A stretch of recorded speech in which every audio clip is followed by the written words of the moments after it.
So today, I'll be giving you guys 5 tips on how to get better at drawing. First tip I've got for you is always think about where the horizon line is in your drawing. In case you're unaware, I'll explain what the horizon line is and then I'll explain why it's important later on. The horizon line exists in every single drawing and every single photo. Like in this one, for example, the horizon line is somewhere around there.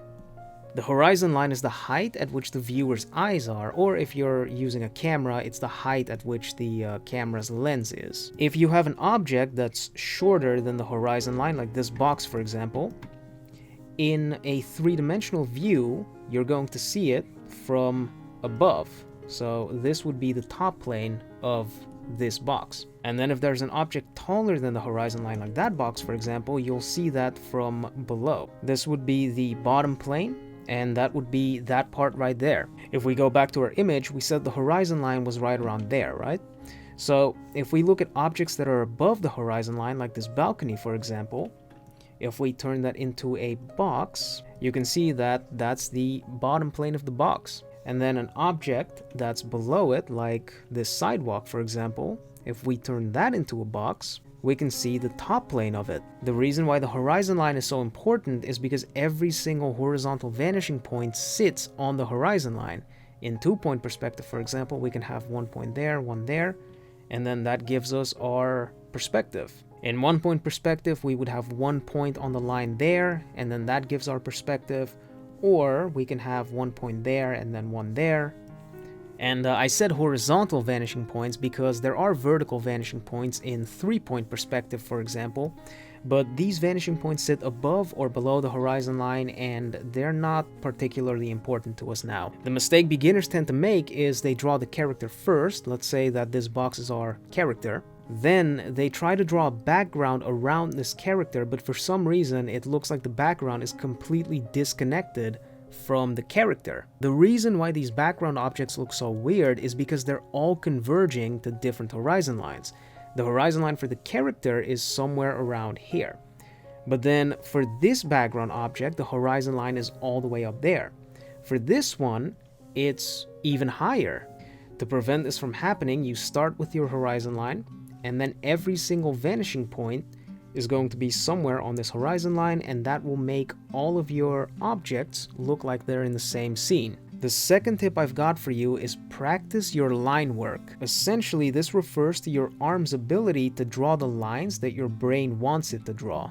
I see a lot of people online think that practicing your line work will only make you better at cleaning up your sketch. But in reality, practicing your line work will make you better at translating the shape in your head to your paper. The main exercise I recommend for this is drawing a bunch of random shapes. They could be circular like that, or they could just be squiggly lines like this. And then from here, you just trace these lines very slowly. Make sure you've got full control over your arm the entire time. The better you get at this, the more accurate your lines will get.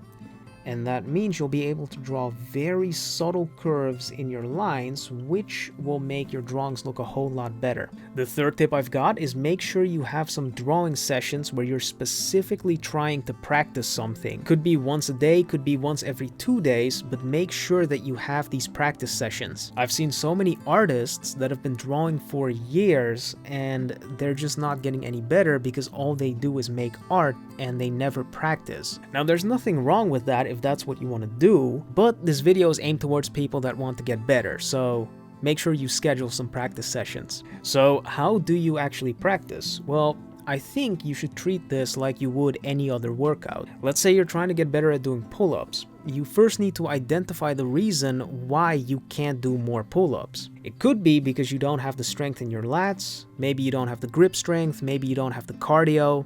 Go through the list, see where the problem lies, and then try to think of an exercise that's going to help you get better at that specific thing.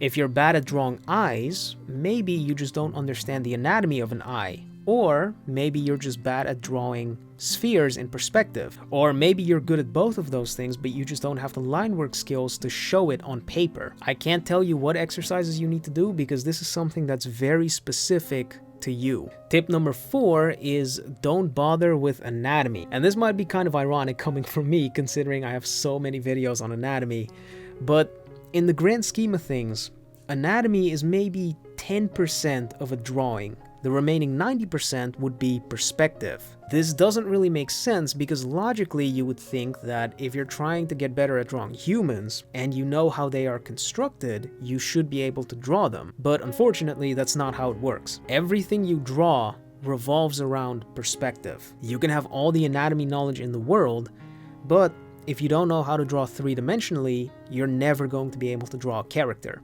So forget about all of those anatomy videos online, except for mine, keep watching those. And just study perspective. It's going to pay off way more than any kind of anatomy study will. Now, for the last tip, and this one might actually get a little too real for an art video, but I feel like people like to pretend that it's okay to make mistakes, when in reality, they want you to be perfect all the time. And this has resulted in people not wanting to admit they're wrong. But I'm going to tell you that it's okay to make mistakes. Learning from your mistakes is how you get better. That's why all of my videos are about fixing mistakes, because that gives you a topic to study. I see so many people in my comment sections constantly trying to justify their mistakes by saying things like, it's an art style, or there are people in the world that look like that, so it's not wrong, or even there are no mistakes in art, so do whatever you want. But what's wrong with saying you just messed up?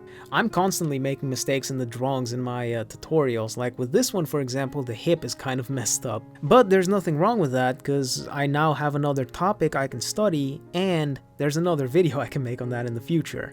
So in conclusion, first think about why you're drawing, because if you're just drawing for yourself and you're not actually trying to get better, then you can just do whatever. But if you are trying to improve, then be very critical of your own work.